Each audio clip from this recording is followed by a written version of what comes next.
नमस्कार, मैं हूं विवेक सिंह और आप देख रहे हैं क्राइम सीन। तो आज हम बात करेंगे जुर्म, हैवानियत, अपहरण और साजिश की ऐसी कहानियों की जो आपको सोचने पर मजबूर कर देंगी। तो क्राइम सीन में देखिए कुछ ऐसी ही घटनाएं जो चर्चा में रही।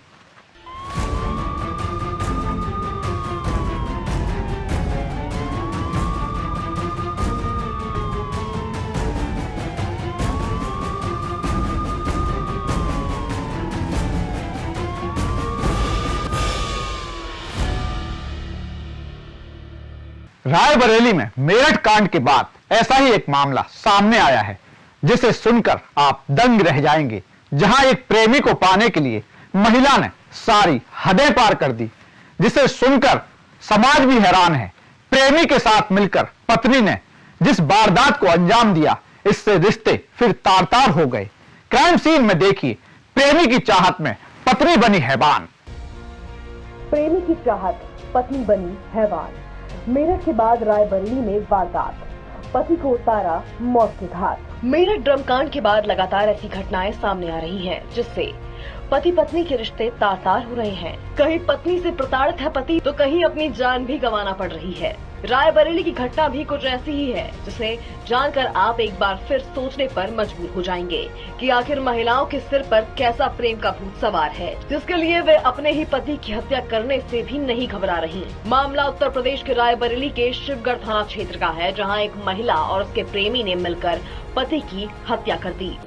देखिए, थाना शिवगढ़ जनपद रायबरेली में 7 तारीख को एक हत्या का मुकदमा लिखा गया था, जिसमें मनीष सैनी नाम का एक नवयुवक, उसकी हत्या कर दी गई थी और डेड बॉडी उसके ससुराल में एक खेत में बरामद पुलिस को हुई थी। पुलिस ने इसी में जांच पड़ताल आगे शुरू की और इसमें आज 2 अभियुक्तों को गिरफ्तार किया है, जिन्होंने उसकी हत्या की थी और उनके पास से आला कत्ल जो बरामद किया है। इसमें जो हत्या करने वाले हैं वो मृतक मनीष सैनी की पत्नी है रूबी और रूबी का प्रेमी है सुनील कोरी। इन दोनों ने मिलके उसकी हत्या करी। उसको पहले उसके घर से बुलवाया, अपने मायके में बुलवाया लड़की ने, महिला ने, और अपने प्रेमी को पीछे से बुलवाया और फिर उसकी गोली मारकर इन्होंने हत्या कर दी और खेत में शव को फेंक दिया। इस तरीके की घटना का आज खुलासा हुआ है। दोनों अभियुक्त गिरफ्तार हैं। पिस्टल भी पुलिस को मिल गया है। जो अभियुक्त है सुनील कोरी, वो उसको बिहार से खरीद के लाया था पिछले महीने, और जो खाली खोखे हैं वो भी बरामद कर लिए पुलिस। घटना को अंजाम दिया गया जब पति को अपनी पत्नी और उसके प्रेमी के बीच अवैध संबंधों पर शक हुआ। पत्नी और उसका प्रेमी खेत में संबंध बना रहे थे, तभी उसका पति वहां पहुंच गया। पति पत्नी के बीच कहासुनी हुई। पुलिस के अनुसार पति की हत्या करने के लिए प्रेमी ने बिहार जनपद से राइफल खरीदी और हत्या करने की नियत से पत्नी के मायके में भंडारे कार्यक्रम में शामिल होने के बहाने से पति को साथ लेकर गई और उसी रात प्रेमी ने पति को गोली मार दी, जिससे उसकी मौत हो गई। देखिए, पूछताछ में इन्होंने बताया कि इनका काफ़ी दिनों से अफेयर चल रहा था, इसकी पत्नी का, रूबी का, इसके प्रेमी के साथ में, और इससे पूर्व में भी 2-4 बार इनकी मारपीट इसी मामले में हो चुकी थी। एक बार आपत्तिजनक स्थिति में ससुराल वालों ने इसको प्रेमी के साथ में पकड़ लिया था। जिस दिन घटना हुई उस दिन ये अपने पति को लेके मायके में आई और वहाँ पर जागरण का कार्यक्रम था और पीछे से इसने प्रेमी को भी बुला लिया।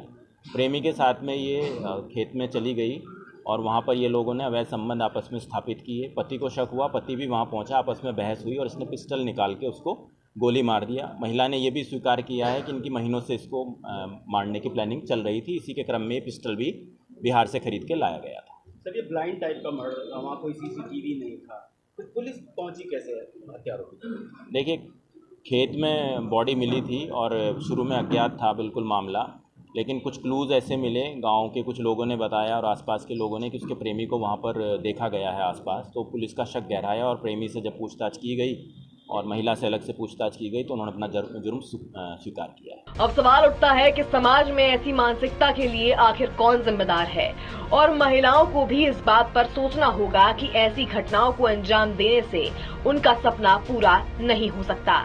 अपराध की सजा तो मिलेगी ही। हालांकि ऐसी वारदातों के लिए सिर्फ महिलाएं नहीं, पुरुष भी दोषी है, जो शादीशुदा महिलाओं से संबंध बनाते हैं, फिर उनका परिवार तबाह कर देते हैं। इसके लिए पुरुषों को भी सोचना होगा कि वह किसी के परिवार को बर्बाद न करें। Desk report, DNN। अवैध संबंधों के चलते जहां एक पत्नी अपने पति को मौत के घाट उतार देती है। जी हां, हम बात कर रहे हैं रायबरेली के शिवगढ़ थाना क्षेत्र की, यहाँ पर एक गांव पड़ता है मालिन का पुरवा। पत्नी जो है अपने पति को अपने मायके एक भंडारे कार्यक्रम में शामिल होने के लिए ले जाती है और उसी रात प्रेमी के साथ अवैध संबंध खेतों में बना रही थी और पति पीछे से आ जाता है तो प्रेमी उसे गोली मारकर मौत के घाट उतार देता है। ये मामला पिछले 1 महीने से चल रहा था क्योंकि पुलिस के मुताबिक प्रेमी बिहार जनपद से एक अवैध जो है कह सकते हैं हम कि एक देसी कट्टा या एक पिस्टल खरीद के लेके आता है और प्रेमी को बहाने से प्रेमी जो है प्रेमिका से कहता है कि अपने प्रेमी पति को आप लेके आइएगा मायके और वहीं से पूरी प्लानिंग के तहत उसे गोली मार दी जाती है। हालांकि जो रायबरेली के डॉक्टर यशवीर सिंह एसपी हैं उन्होंने बताया कि ये पूरा वाकया जो है पत्नी और प्रेमी और जो उसकी पत्नी थी इसके बीच काफ़ी सालों से जो है इसका प्रेम प्रसंग चलता था और इसके जो ससुराल और मायके वाले भी हैं इसमें जो है इस पूरी मामले को जो प्रेम प्रसंग का मामला है कहीं ना कहीं जानते थे और इसको लेकर उनके बीच में कई बार अनबन भी हुई थी। हालांकि रायबरेली पुलिस उन दोनों लोगों को गिरफ्तार कर जेल भेज चुकी है और जो उनके बच्चे हैं उनके 3 बच्चे हैं, अब उनका पालन पोषण कौन करेगा और उसकी माँ जो लगातार रो रही है और अपने बेटे को जो है कह रही है कि मेरे लाल को मार दिया गया। कैमरा पर्सन के साथ वीरेंद्र कुमार, DNN रायबरेली। पत्नियों की प्रताड़ना के मामले लगातार बढ़ते जा रहे हैं। कोई अपनी पत्नी और उसके बॉयफ्रेंड से परेशान है तो कोई पत्नी की प्रताड़ना से। ऐसा ही एक और मामला सामने आया है पत्नी की प्रताड़ना का, जिसमें हैवान पत्नी अपनी वृद्ध सास और पति को पीटते हुए नजर आ रही है। आखिर महिला सुरक्षा की दुहाई देने वाले लोग अब ऐसी घटनाओं पर चुप क्यों हैं? मामला ग्वालियर का है, जिसमें पत्नी अपने परिजनों के साथ मिलकर पति और वृद्ध सास के साथ मारपीट करते हुए नजर आ रही है। क्राइम सीन में देखिए पत्नी की हैवानियत। पत्नी की हैवानियत, पति और सास के साथ मारपीट, घटना सीसीटीवी कैमरे में कैद। महिला अत्याचार के मामले तो आपने कई सुने होंगे, पर अब आधुनिक युग के चलते सच्चाई भी सामने आने लगी है, जिसमें कई ऐसे मामले होते हैं कि पुरुष को बिना अपराध किए ही अपराधी बना दिया जाता है। मामला ग्वालियर का है, जहां एक पत्नी अपने पति और सास की दुश्मन बन गई और दोनों की बेरहमी से पिटाई करते हुए दिखाई दे रही है। पहले आपको दिखाते हैं पत्नी की हैवानियत।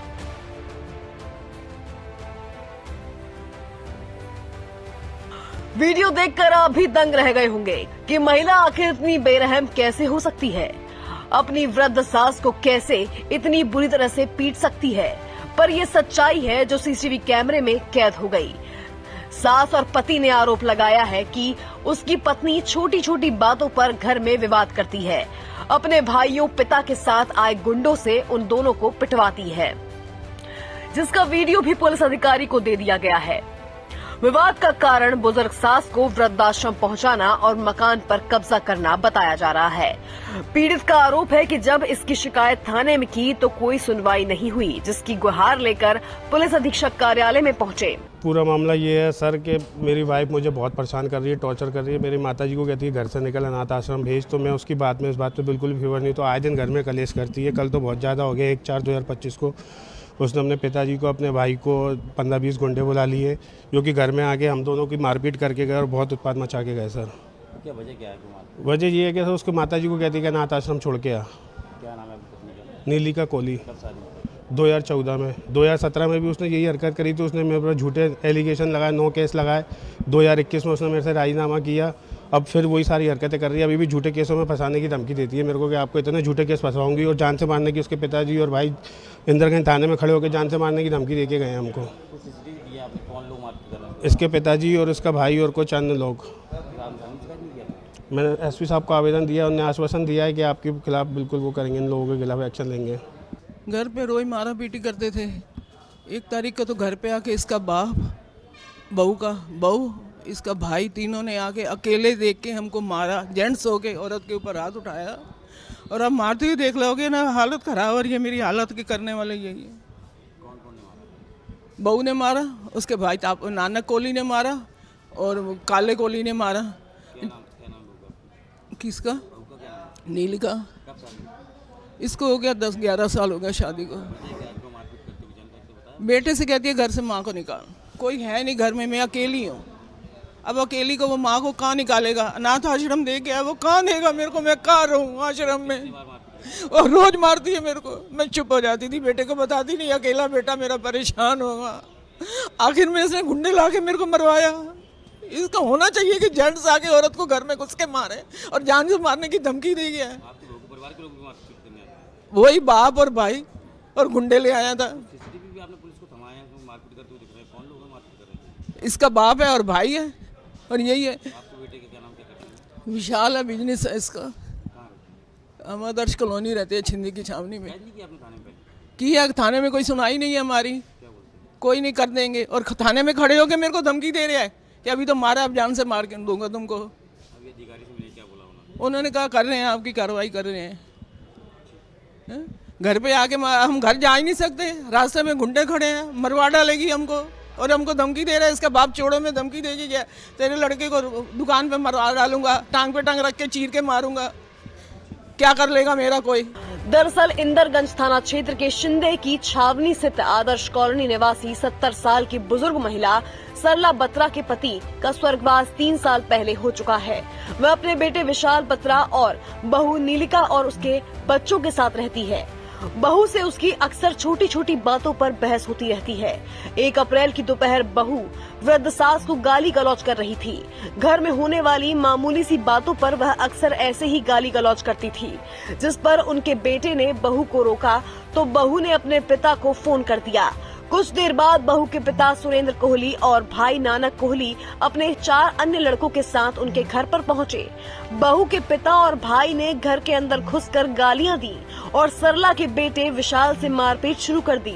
जब वह अपने बेटे को बचाने पहुंची तो बहू नीलिमा ने उसे बेरहमी से पीटा, जमीन पर पटक कर लात मारी और सिर दीवार में मारा। इसके बाद सड़क पर भी बाहर निकालकर मारपीट की। शिकायत और वीडियो देखने के बाद सीएसपी रॉबिन जैन ने इस मामले को लेकर जांच कर कार्रवाई करने का आश्वासन दिया। उनका कहना है कि जांच में जो दोषी होगा उसके खिलाफ ठोस कार्रवाई की जाएगी। 2 दिन पूर्व एक इंदरगंज थाना अंतर्गत आदर्श कॉलोनी का मामला सामने आया था, जिसमें एक बहू के द्वारा अपनी सास के साथ, अपने पति के साथ मारपीट करने की घटना सामने आई थी, जिसमें फरियादिया जो सास के द्वारा अपनी बहू के ऊपर अपराध इसमें पंजीबद्ध कराया गया है। इसमें जो भी तथ्य आएंगे इसके अनुसार इसमें अभी आगामी कार्रवाई करेंगे। सीसीटीवी के लोग कहना डेली आ रहे हैं, दिन में बात करती है और झूठे के थाने के आरोपी लगाती है, परिवार में मारपीट करते हैं। जी, ये जानकारी प्राप्त हुई थी कि पूर्व में भी ये आपस में लड़ते रहते थे। तो इसमें जो भी वीडियो फुटेज इनके द्वारा फरियादियों द्वारा दिए गए हैं और जो भी तथ्य उन्होंने बताए, मैंने विवेचना में इसको शामिल करने हेतु विवेचक को निर्देश दिए। तो जो भी तथ्य आएंगे इसके अनुसार इसमें अभी हम आगामी कार्रवाई करेंगे। महिला अत्याचार पर हाहाकार मचाने वाले लोगों को ये घटना भी देखना चाहिए। किस तरीके से एक बुजुर्ग सास और पति के साथ महिला मारपीट कर रही है। Desk report, DNN। ग्वालियर शहर में कलयुगी बहू ने शर्मनाक घटना को अंजाम दिया है।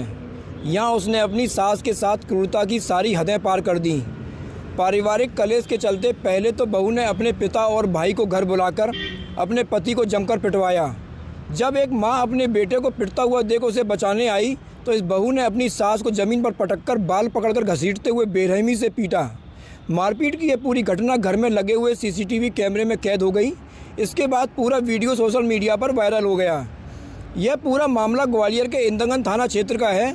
यहाँ शिंदे की छावनी में स्थित आदर्श कॉलोनी में 70 साल की बुजुर्ग महिला सरला बत्रा अपने बेटे विशाल बत्रा और बहू नीलिका के साथ रहती हैं। सरला बत्रा के पति का स्वर्गवास 3 साल पूर्व हो चुका है। बेटे विशाल की शादी के बाद से ही सास और बहू के बीच कभी बनी ही नहीं। दोनों के बीच छोटी छोटी बातों पर बड़ी बहस हो जाया करती थी। नीलिका चाहती थी कि सास को वृद्धाश्रम भेजा जाए और सारी प्रॉपर्टी उसके नाम कर दी जाए, जिसके लिए विशाल तैयार नहीं थे। 1 अप्रैल को इसी बात को लेकर नीलिका गुस्से में सास को गालियां दे रही थी। जब विशाल ने मना किया तो उसने फ़ोन करके पिता सुरेंद्र कोहली और भाई नानक कोहली को घर बुला लिया। 4 अन्य लड़कों के साथ पहुंचे पिता और भाई ने जाते ही विशाल बत्रा की मारपीट शुरू कर दी।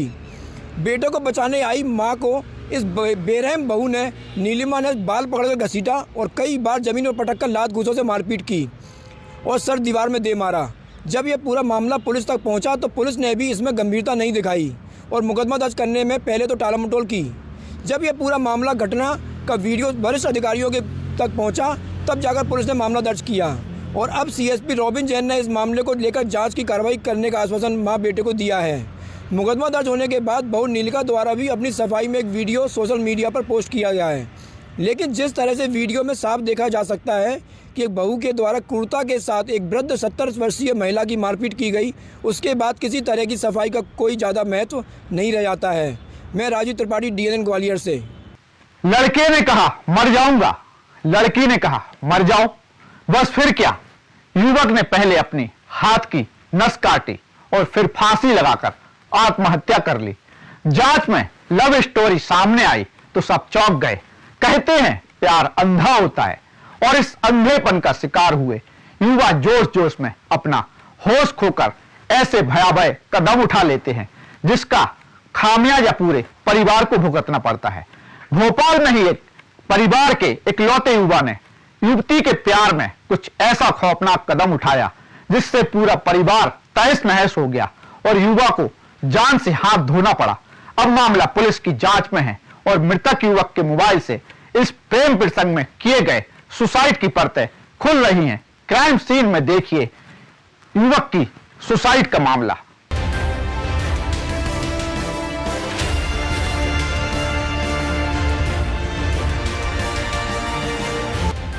प्यार में मिला धोखा, युवक ने दी जान, हंसता खेलता परिवार हो गया वीरान। प्यार के चक्कर में बुझा इकलौता चिराग, माँ बाप के सपनों पर हुआ वज्रपात। राजधानी भोपाल में करीब 4 महीने पहले आत्महत्या करने वाले अन्ना नगर निवासी युवक रोहन मोरे ने आत्महत्या कर ली। युवक ने पहले अपनी नस काटी और फिर फांसी लगा ली।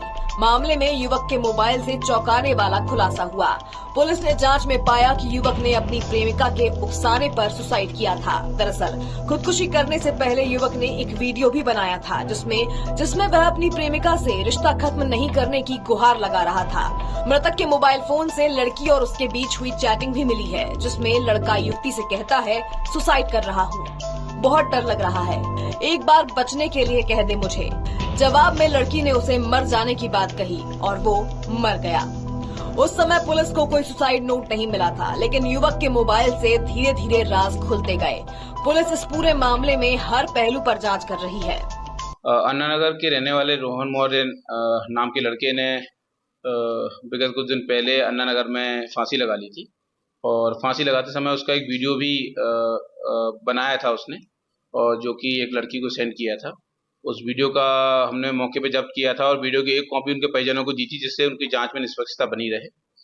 और अभी तक की जो जांच है उसमें जो है ये दोनों के आपसी मतलब प्रेम प्रसंग था और एक दूसरे को पसंद करते थे, और फिर क्या कॉन्फ्लिक्ट हुआ इसकी सामने जानकारी नहीं है।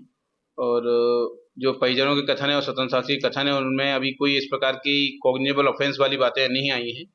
कहीं ना कहीं एक दूसरे से गुस्सा होकर उस प्रकार का उसने कदम उठाया है, जो अभी तक आया है जानकारी में, और अभी भी उसकी फर्दर इन्वेस्टिगेशन की जा रही है। जैसे भविष्य में तथ्य आएंगे वैसी अग्रिम कार्रवाई की जाएगी। मोबाइल का डाटा रिट्रीव करवाने के लिए हमने साइबर सेल को भेजा है और उसमें जो वीडियो फुटेज थे उसके हिसाब से कोई अभी कॉग्निजेबल ऑफेंस बनता नहीं है, इसलिए उसकी अभी फर्दर और जाँच की जा रही है। प्रेम प्रसंग में जान देने का ये कोई इकलौता मामला नहीं है, ऐसे कई उदाहरण सामने आए हैं। लेकिन यहाँ जिस 19 साल के युवा ने अपनी जान दी वो घर में अपने माँ और पिता का इकलौता बेटा था। बेटे की मौत से पूरा परिवार सदमे में है और न्याय की उम्मीद लगाए बैठा है। मृतक युवक रोहन मोरे के पिता भगवान मोरे और मां रेखा ने कहा कि उनके इकलौते बेटे की जान एक युवती के चक्कर में चली गई। युवती उन्हीं के मोहल्ले में रहती है। सारे सबूत बेटे के मोबाइल में मौजूद हैं। इन सबूतों को हमने एक पेन ड्राइव में पुलिस को सौंपा है। इकलौते बेटे की मौत के बाद सब खत्म हो चुका है। जब तक उसे सुसाइड के लिए उकसाने वालों पर कार्रवाई नहीं होगी, एक माँ को चैन नहीं मिलेगा। बेटे को न्याय दिलाने के लिए मैं जो कर सकूंगी करूंगी। कुल मिलाकर रोहन की प्रेम कहानी का अंत भी उसकी मौत के साथ हो गया, लेकिन इस प्रकार के हादसे हर उन माँ बाप को सोचने पर मजबूर कर देते हैं जिनके बच्चे इस युवा अवस्था से गुजर रहे हैं।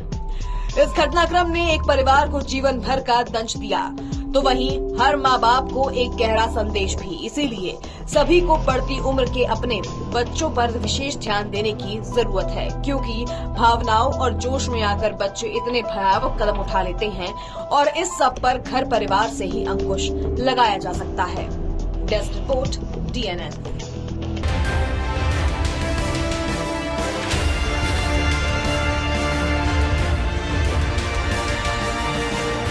यदि आप किसी गंभीर बीमारी से ग्रसित हैं या फिर कोई इमरजेंसी आन पड़ी है और किसी भी नामी अस्पताल के डॉक्टर ऑपरेशन कराने का कह रहे हैं, तो कोई भी निर्णय जल्दबाजी में बिना सोचे समझे ना लें, क्योंकि बिना विचार परामर्श आपका निर्णय आपकी जान जोखिम में डाल सकता है। यकीन नहीं तो फिर ये पूरी कहानी देखकर आपकी आंखें फटी रह जाएंगी और भरोसा भी हो जाएगा कि हम आपको एक खबर दिखाकर सतर्क भी कर रहे हैं। मामला मध्य प्रदेश के दमोह जिले का है, एक नामी अस्पताल का, जहां एक दिल के डॉक्टर ने 15 मरीजों के ऑपरेशन किए और फिर ऑपरेशन के साइड इफेक्ट, इनमें से 8 मरीजों को दिल की धड़कनें बंद हो गईं। अब ऑपरेशन करने वाले डॉक्टर की असलियत सामने आई तो मध्य प्रदेश सहित पूरे देश में सनसनी फैल गई, क्योंकि विदेशी डॉक्टर फर्जी निकला और इसका नाम भी फर्जी निकला। क्या है पूरा मामला, क्राइम सीन में देखिए।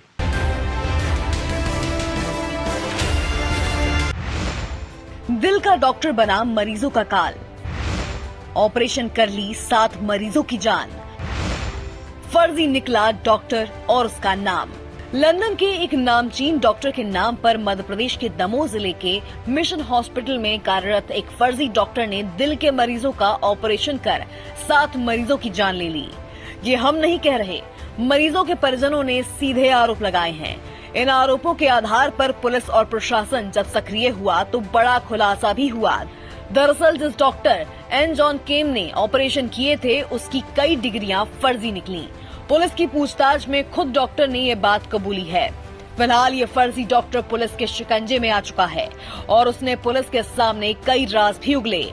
सबसे बड़ी बात तो ये है कि इस डॉक्टर का असली नाम भी डॉक्टर नरेंद्र यादव निकला, जिसने फेमस होने के लिए अपने नाम को एन जॉन केम रखा और कई जाली दस्तावेज बनाकर दमोह के मिशन अस्पताल में बतौर हृदय रोग विशेषज्ञ के तौर पर पदस्थ हो गया।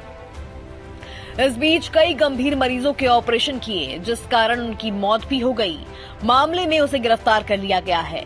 दमोह में पदस्थ होने से पहले ये डॉक्टर कई अन्य राज्यों में भी पदस्थ रहा और वहां भी ऑपरेशन किए। जानकारी तो यहां तक की है कि छत्तीसगढ़ के पूर्व विधानसभा अध्यक्ष की मौत भी इसी डॉक्टर के ऑपरेशन करने के बाद हुई थी। पुलिस भी मध्य प्रदेश सहित छत्तीसगढ़, दिल्ली और आंध्र प्रदेश से जुड़े राज खंगालने में जुटी हुई है। कोतवाली दमोह द्वारा आरोपी जो कि एक फर्जी डॉक्टर के रूप में यहाँ पर कार्य करता रहा है, उसको माननीय न्यायालय मुख्य न्यायिक दंडाधिकारी श्रीमती स्नेहा सिंह की कोर्ट में पेश किया गया था और विवेचना कार्रवाई हेतु थाना कोतवाली पुलिस द्वारा आरोपी की 5 दिन की पुलिस रिमांड की मांग की गई थी, जो माननीय न्यायालय द्वारा मामले को देखते हुए 5 दिन की पुलिस रिमांड स्वीकृत कर दी गई है। क्योंकि इसके द्वारा फर्जी जो डिग्रियां बताई गई हैं वो फर्जी होने का पूर्ण संदेह है, इसलिए विवेचना कार्यवाही में इतना समय लगने की पूर्ण आशंका है और इसलिए माननीय न्यायालय द्वारा 5 दिन की पुलिस रिमांड 13/4/25 तक के लिए स्वीकृत कर दी है। इसमें चूँकि इसके द्वारा जो डॉक्टर द्वारा इलाज किया गया है, इसमें 7 लोगों की मृत्यु भी हो चुकी है। चूँकि ये मामला संगीन है और मानव किसी न किसी तरह से मानव जीवन के साथ खिलवाड़ है, 7 लोगों का गैर इरादतन हत्या का भी इसके विरुद्ध में मामला चल सकता है और पूर्ण संभावना है कि इसके द्वारा बगैर किसी डिग्री के ऐसा कार्य किया गया है। तो इस पर ये धारा लगनी भी चाहिए। क्या पुलिस द्वारा जो रिपोर्ट पेश की गई उसमें अभी तक कुछ अन्य आरोपियों के शामिल होने की या विवेचना इसमें जारी है, तो ऐसा संभावना तो है कि अन्य आरोपीगण की इसमें बिल्कुल इन्वॉल्व होंगे, क्योंकि इसको एक तरह की पूरी तरह से एक लापरवाही की गई है। इसमें आपके द्वारा बगैर किसी डिग्रियों को चेक किए और आपने अस्पताल में रखा है, तो ये कहीं ना कहीं। डॉक्टर एन जॉन केम उर्फ नरेंद्र यादव पर आरोप है कि उसने खुद को लंदन से आए हृदय रोग विशेषज्ञ के रूप में पेश कर दमों के मिशन हॉस्पिटल में जनवरी 2024 से फरवरी 2025 के बीच 15 मरीजों की हार्ट सर्जरी की थी, जिनमें से 7 की मौत हो गई। जांच में ये भी बात पता चली कि उसका मध्य प्रदेश मेडिकल काउंसिलिंग में कोई रजिस्ट्रेशन नहीं था। अब इस मामले में सियासत भी खूब हो रही है। सरकार और स्वास्थ्य मंत्री जहां कार्रवाई की बात कर रहे हैं, तो विपक्ष इसे सरकार की लापरवाही बता रहा है और सिस्टम पर ही सवाल खड़ा कर रहा है। जॉन केम के नाम से फर्जी डिग्री हासिल की और लोगों की हार्ट सर्जरी करने लगा। 8 लोगों की मौत हो गई और मध्य प्रदेश की सरकार और स्वास्थ्य विभाग पूरी तरह से बेखबर रहा। यहाँ तक हुआ है कि एक पूर्व विधानसभा अध्यक्ष जो हैं, उनकी भी उसने सर्जरी कर डाली, जिससे कि उनकी भी मौत हो गई। कांग्रेस पार्टी की मांग है कि ऐसे व्यक्ति के खिलाफ तत्काल एफआईआर की जाए, उस पर हत्या का प्रकरण दर्ज किया जाए, उसे गिरफ्तार किया जाए और जो पीड़ित हैं उन्हें 1-1 करोड़ रुपए का मुआवजा दिया जाए। मध्य प्रदेश में लगातार स्वास्थ्य सेवाओं में गिरावट आ रही है और देश में हम मध्य प्रदेश जो है 17वें नंबर पर पहुंच गया है। चाहे दवाई खरीदी का मामला हो, चाहे आयुष्मान का मामला हो, चाहे प्राइवेट डॉक्टरों द्वारा मरीजों के जान मान के साथ खिलवाड़ करने का मामला हो, लगातार मध्य प्रदेश जो है इसमें अव्वल स्थान हासिल कर रही है और देश में स्वास्थ्य सेवाओं में 17वें स्थान पर पहुंच गई। एक डॉक्टर को लेके बात सामने आई है, उसके खिलाफ एफआईआर हो गई है, जांच भी चल रही है। जांच की रिपोर्ट का इंतजार कर रहे हैं। एक बार प्रामाणिक रूप से ये साबित हो जाए जो आरोप लगाए गए हैं, उसके बाद जो भी कड़ी से कड़ी कार्रवाई होगी वो की जाएगी। कांग्रेस का आरोप निराधार है। By and large Madhya Pradesh में स्वास्थ्य की सुविधाओं में काफी विस्तार हुआ है। हमारे मेडिकल कॉलेज बढ़े हैं, हमारे हेल्थ सेंटर बेहतर हुए हैं, जांच की, दवाई की सुविधाएं जिले स्तर पर और उसके और नीचे भी पहुंचाने के लगातार प्रयास हो रहे हैं। नए पदों की स्वीकृतियां हो गई, उनकी भर्ती हो रही है। कभी कभी इस प्रकार के जो प्रकरण सामने आते हैं वो तुरंत पकड़ में आते हैं, उनके खिलाफ कार्रवाई होती है। तो हम अपना काम कर रहे हैं और स्वास्थ्य बेहतर से बेहतर लोगों को मिल सके ग्रामीण स्तर पर, उसके लिए भी हम प्रयास कर रहे हैं। ज्यादा मेडिकल कॉलेज खुल जाए, जैसे डॉक्टर्स की उपलब्धता बढ़ जाए, उस पर भी हम काम कर रहे हैं। दमोह के मिशनरी अस्पताल में पदस्थ रहे कातिल डॉक्टर एन जॉन केम उर्फ नरेंद्र विक्रमादित्य यादव के कारनामे के बाद मध्य प्रदेश सहित छत्तीसगढ़ की सरकार अलर्ट पर हो गई है और हर निजी अस्पताल में पदस्थ डॉक्टर की डिग्रियां जांच करने की प्रक्रिया शुरू कर दी गई है। लेकिन इन सब के बावजूद इस गंभीर वारदात से आपको भी सबक लेना जरूरी है। Desk report, DNN। हमारा मकसद यह घटनाएं दिखाकर आपको डराना नहीं, सावधान करना है, जिससे आप भी ऐसे शातिर बदमाशों, अपराधियों से सावधान रहें, सतर्क रहें। फिलहाल क्राइम सीन में इतना ही। मुझे दीजिए इजाजत। देखते रहिए DNN न्यूज। नमस्कार।